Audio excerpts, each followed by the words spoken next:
Hello there, all. Just wanted to kind of come in and touch base with you on my the PvP group build I've been running for the past like 4 or 5 months. This build I use for my group lead. It's a Rush Bull, Vicious Death with the Necromancer Smash, the Smash build. This is bread and butter, very common to see in PvP. These are just the ins and outs of it. We start off with it's a base Warden. You need that charm as part of the scribing skill lines, so it is a base Warden. It is also my build as an orc because I do prefer a little bit extra speed on the build itself. So it's very mobile in a fight and can move around quite efficiently to get the pulls off, get the damage down, get out of dodge of it if they've healed up or wasted their ultimates defensively. The uh, current setup we have is health 54, 10 stam. This does very well for the most part. You said about 35, 36k health. With the Warden buff, you're up at 37k health. You're pretty thick being out there as a main DPS as well. We run the Thief because we are an orc. We need to get a little more crit out of our dude here, so we do run it. The Thief for the actual extra crit. Food we're running smoked bear haunch. This is best food. You can use Jewels of Misrule, but you do feel it a little bit. It's with the regions. If you run Jewels of Misrule over Bear Haunch, this is expensive, so I understand that. Jewels does get the job done too, as well. The the weapons do Vicious Death axes, so you're front barring Vicious Death on here because you want to proc it, and these are axes. You want more crit damage, so you're going to get up to a little over 50% with group buffs and stuff going on. At that point, you just really need to increase the damage. You're trying to kill one person, proc him, and so he procs everybody else, and the chain reaction starts. It's bread and butter Vicious Death builds. Back bar is actually a Rush of Agony. We do run an ice staff for the blocking um, and the mitigation. It is still defending on it. This is our back bar. It's our buff bar. We're just sitting there trying to build ultimate on there, so we need a little extra defense on there. Uh, we run on sharpened, Nernhoned, shock damage, disease damage, just trying to get as much things to proc as often as possible to cause uh, damage numbers to come up on the screen. I have seen people run the weapon damage increase, but I mean, if it doesn't happen, you're not putting them down. This could be an easy 3k defense or about 3k damage if they both proc. So back here we run a poison. It's the escapist poisons. This is Columbine, Mountain Flower, and Wormwood or Namira's Rot. It's pretty expensive to make it on there, but it does turn up. You just start CCing one random person.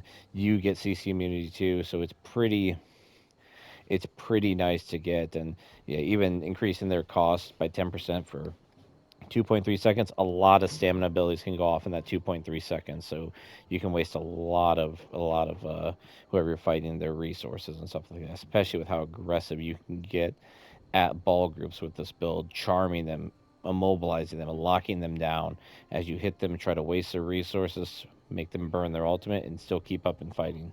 Very good poison here, very expensive though. So if I wouldn't run this poison, I just run this.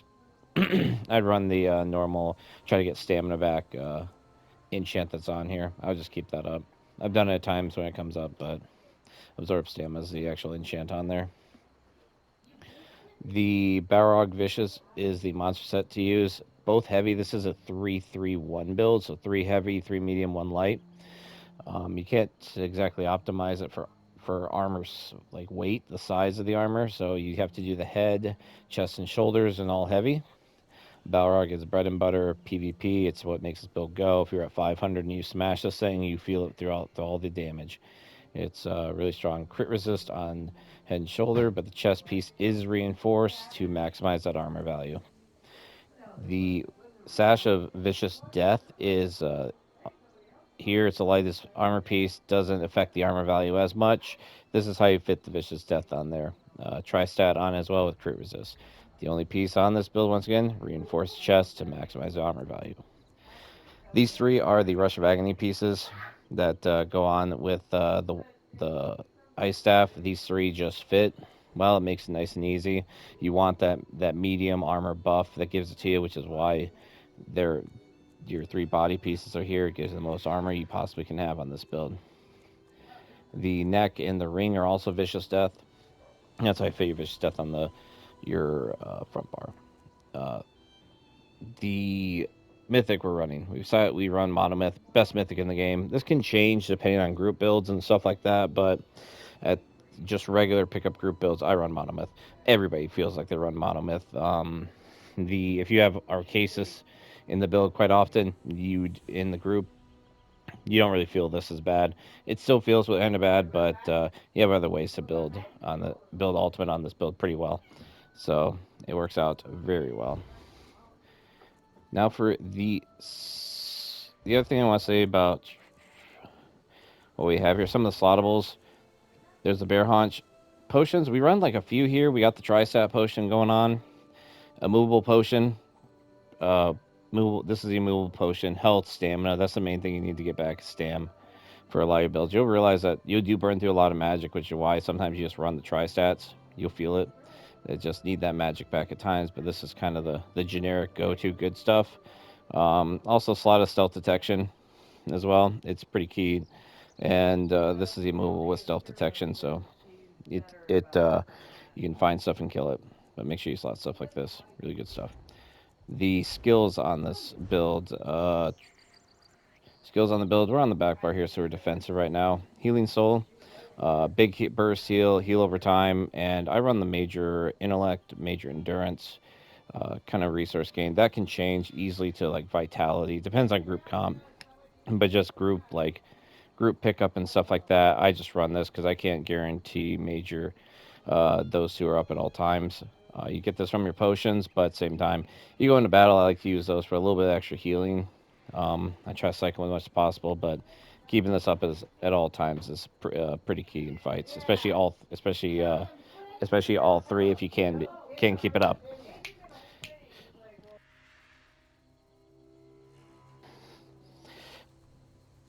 Over here we have a scribe skill binding contingency. We're running demobilize on it. Um, Mobilize the charm, really a lockdown people, stuff like that. When we do the Russian, and we got minor force as well. That's the complement with the monomyth.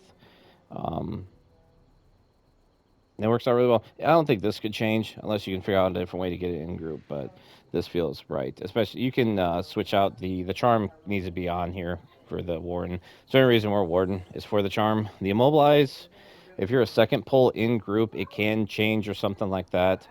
But the immobilize can change to like damage if your second pull comes on like pulls right on top of you. Then they can put like shock or something on there to get even more damage on contact since those guys are already immobilized. Bull Netch free, nice little heal every time you do it. It's free heal due to the passives that are in the skill line, but you get your major sorcery, brutality. Just keep this up at all times. This theory could change depending on group comp, but just open world pickup. One of the best abilities in the game. That's why you see so many people running it. Deceptive Predator. It's your major expedition. On there, you get snare immunity too. It's way too good. Minor evasion also really key with all these other pull builds on there. It keeps the damage and everything real nice. Keeps the damage on you real nice and reduced down. I use ambush for my gap closer. Some people use lotus fan and stuff like that just because they're trying to get more people damaged at the same time. But I believe I just need the one person damage a lot so I can uh, focus them down. They die. The others are pulled in. They get hit by the vicious death. That's kind of the main stick with it. Why I picked this over because the minor vulnerability you put on a person just makes it easier to kill them. It's pretty nice to have.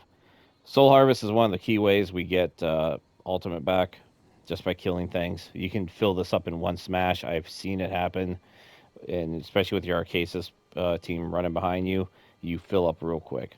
It's pretty good for everything what it is. The reason this is here instead of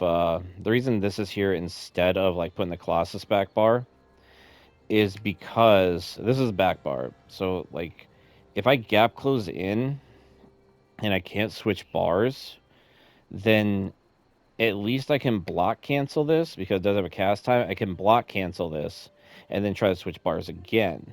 If I sat there and used the Colossus, I am getting it off, but the Colossus then I could get stunned and I'm not on the vicious death bar to actually kill things with my with some other abilities like spin to win, the dual tornado and stuff like that. So we got to sit there and that's kind of how we do it. We want to make sure we get to our front bar to really increase the crit damage we got going on. Front bar. This is we run resolving vigor just to get that minor resolve going at all times. Nice little heal over time. It's really good. A lot of people run. This is more. I mean, people run echoing vigor for group play. I still run this, but this is the only skill I can switch out. Or I feel comfortable switching out depending on group comp to Gravelord Sacrifice to get more damage down. Um, this ability's good. Gravelord Sacrifice is really good. If you have a group with shielders, healers that'll keep you alive, keep your defenses up, you can easily switch out Vigor for this right here. This just turns into part of your. It's 20 seconds, lasts a long time.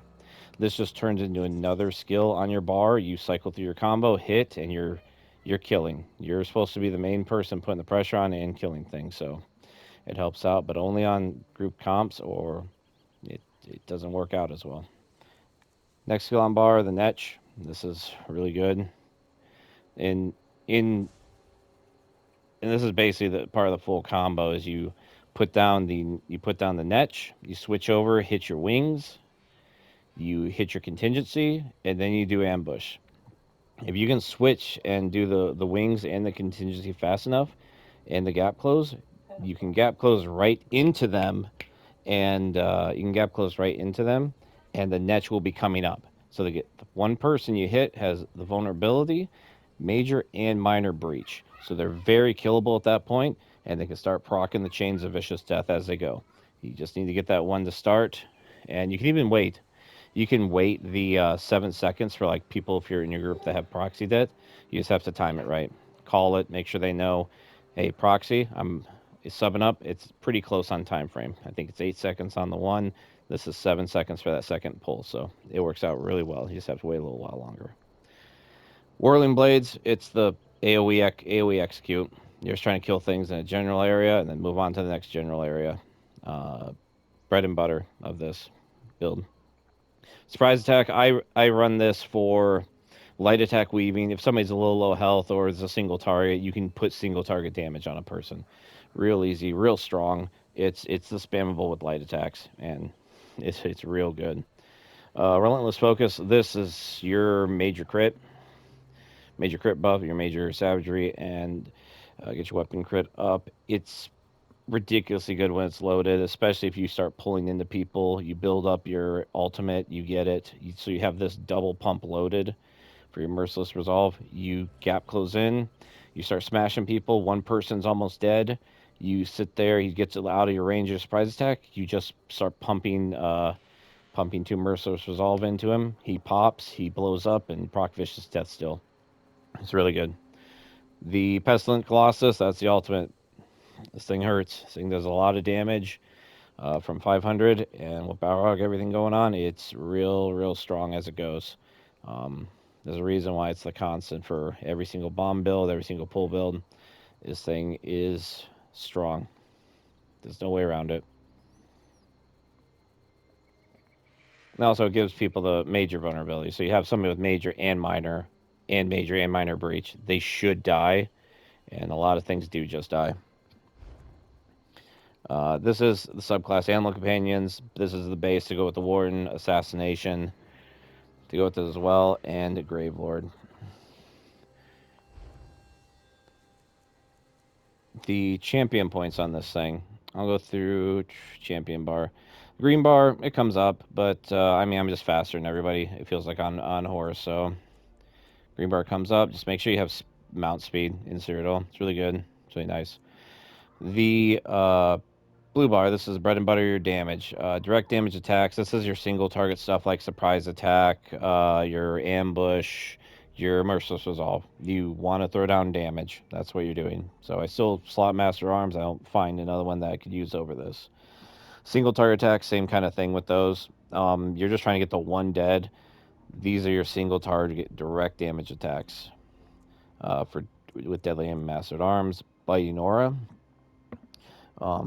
area of effect. You have your Netches and you have your Colossus Smash and you have your Spin to Win.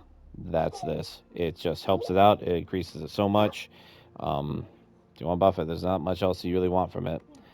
Uh, Next up is resilience. Slot this for your crit resist. I know you're running a lot of crit resist anyway. Well, burst damage kills. It's what actually kills you because you are at 36k health. You shouldn't die when you gap close into stuff. You really need to keep that crit resist up high. Even if there is something like even if there's something like transmutation or rallying cry in group, you still want to keep your crit resist as high as possible in this game. And this is 660 free crit. It works out really well. Last one. These four are the best ones I've been able to find for either sustain, reducing damage because of the amount of stuff people put on you in Cyrodiil. It's really, once you really get in fights and hooking and jabbing, you become really tanky, really survivable, really increase your survivability and your your sustains there as well because take down your combat skills cost less.